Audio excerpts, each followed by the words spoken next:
আসলে ফেসবুকের জন্য আমরা যখন ভিডিও তৈরি করতে আসি, আমাদের অনেকেরই টপিক মনে থাকে না বা কি বলবো, বা এমন একটা পরিবেশে আমরা ভিডিও তৈরি করছি আর যেখানে আসলে আমি কথা বললে সেই কথাগুলো স্পষ্টভাবে রেকর্ড হবে না।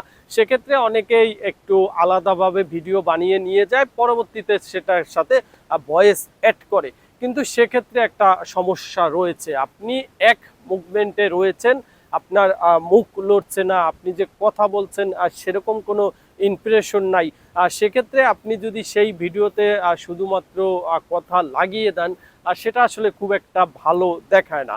সেক্ষেত্রে আপনাদের যেটা করণীয় সেটা হচ্ছে, যদি এ ধরনের ভিডিও আপনার বানাতেই হয় সেক্ষেত্রে আপনি টপিক আপনার যাই হোক, আপনি পরবর্তীতে এটার সাথে যে কথাই অ্যাড করেন না কেন, ভিডিও নেওয়ার সময় আপনার অন্য কিছু একটা না কিছু একটা বলতে হবে। অর্থাৎ আপনি যে কথা বলছেন আর সেই মুভমেন্টটা যেন আপনার চোখে মুখে বোঝা যায়, তাহলে সেই ভিডিওতে কোনো সমস্যা হবে না।